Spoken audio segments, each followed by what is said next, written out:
दोस्तों, मध्य युग में यूरोप अनेक छोटी छोटी राजनीतिक इकाइयों में विभक्त था। वहाँ के निवासी क्षेत्रीय भावनाओं, स्वार्थों एवं धार्मिक कारणों अधिक महत्व देते थे। किंतु 16वीं सदी में यूरोप में राजनीतिक ढांचे में महत्वपूर्ण परिवर्तन हुए। मूल परिवर्तन छोटी छोटी इकाइयों के स्थान पर राज्य राष्ट्रों के उदय के रूप में हुआ। राज्यों में इंग्लैंड, फ्रांस, स्पेन, पुर्तगाल, स्वीडन आदि थे। इन राज्यों में लैटिन परंपराओं से हटकर राष्ट्रीय साहित्य, भाषा और स्वचेतना का विकास हुआ। दोस्तों, प्रारंभ में इंग्लैंड और फ्रांस यूरोप के दो प्रारंभिक राष्ट्र बने थे। इंग्लैंड और फ्रांस के बीच चलने वाले 7 वर्षीय युद्ध जो 1337 से 1453 ईस्वी के बीच हुआ था, परिणाम स्वरूप जहां दोनों देशों में राष्ट्रीय विकास हुआ, वहीं इस युद्ध में फ्रांस की विजय के कारण इंग्लैंड के लिए अनिष्टकारी सिद्ध हुआ। इंग्लैंड को युद्ध के प्रारंभ में जो सफलता मिली थी, अर्थात जिस फ्रांसीसी भूभाग पर प्रभाव स्थापित करने का अवसर था, उससे हाथ धोना पड़ा। साथ ही युद्ध में इंग्लैंड की असफलता के कारण राजा की शक्ति भी कम हो गई थी। दोनों सामंती परिवारों लंकास्ट्रियर और यार्क के बीच 30 वर्षीय 1455 से 1485 तक सत्ता के लिए संघर्ष चला। ऐसी स्थिति में 1485 में हेनरी सप्तम ने गद्दी पर बैठा। उसके संपूर्ण शासनकाल में नीति का उद्देश्य राजतंत्र की स्थापना था, जिसके द्वारा शांति एवं व्यवस्था स्थापित की जा सके। हेनरी सप्तम ने कुलीन एवं सामंतों को नियंत्रण करने के लिए अनेक कदम उठाए। सर्वप्रथम 1487 में एक कानून द्वारा सामंतों को पृथक सेना में रखने का निषेध कर दिया। द्वितीय स्टार चैम्बर न्यायालय की पुनर्स्थापना द्वारा सामंतों की मनमानी पर रोक लगा दी। ये न्यायालय बड़े से बड़े सामंत को भी दंड दे सकते थे। तीसरा, आर्थिक सुधारों द्वारा राजकीय आय में वृद्धि की, व्यापार को अनंत किया गया। चतुर्थ, उसने सामंतों एवं कुलीन को प्रभावहीन बनाने के लिए मध्य वर्ग को संरक्षित प्रदान किया। पांचवा, वैवाहिक संबंधों द्वारा उसने स्पेन, स्कॉटलैंड आदि को मैत्रीपूर्ण संबंध स्थापित किए। इस प्रकार हेनरी सप्तम ने इंग्लैंड को आंतरिक क्षेत्र में व्यवस्था तथा द्विदेश क्षेत्र में प्रतिष्ठा एवं गौरव प्रदान किया। इसके परिणाम स्वरूप इंग्लैंड में शक्तिशाली राजतंत्र की स्थापना में सफलता मिली। 15वीं शताब्दी में फ्रांस और इंग्लैंड की भांति सुदृढ़ राज्यतंत्र की स्थापना करने के मार्ग पर अग्रसर था। वहाँ राजतंत्र तथा राष्ट्रीय साहित्य का अभ्युदय हुआ।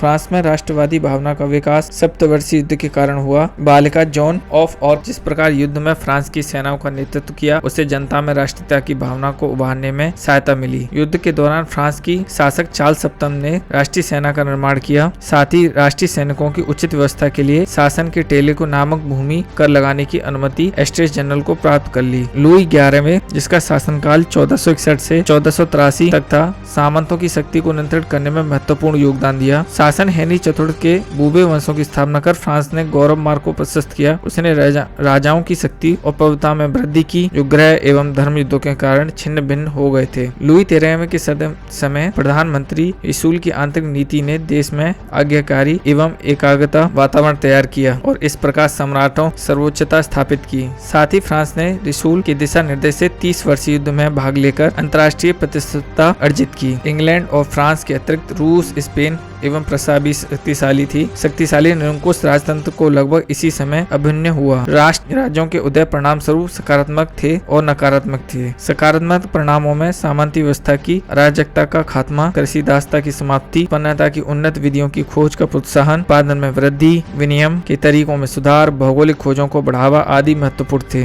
राष्ट्रों में उदय के नकारात्मक पहलू भी सामने आए थे। कई बार राष्ट्रीयता का प्रयोग अन्य राष्ट्रों के विरुद्ध किया गया, पहले व्यापारिक प्रतिस्पर्धा के रूप में और फिर साम्राज्यवादी विस्तार की होड़ के रूप में। इस नवीन राजनीतिक व्यवस्था के राजा के अधिकारी न्यूनतम अंकुश थे। राजा और राज्य की सारी सत्ता शक्ति का स्रोत स्वयं को मान्यता था। प्रारंभ में राजाओं की निरंकुशता का विरोध नहीं हुआ, परंतु जब राजा स्वेच्छाचारी होने लगे तब निरंकुश राजतंत्र के विरुद्ध भी वैसे आंदोलन हुए जैसे सामंतों और चर्च प्रभुत्व के विरुद्ध हुए थे। आने वाले युग राष्ट्रीय चेतना एवं जनता के अधिकार का होने वाला था। दोस्तों, कैसी लगी हमारी छोटी सी जानकारी? Please like and subscribe my channel. Thank you.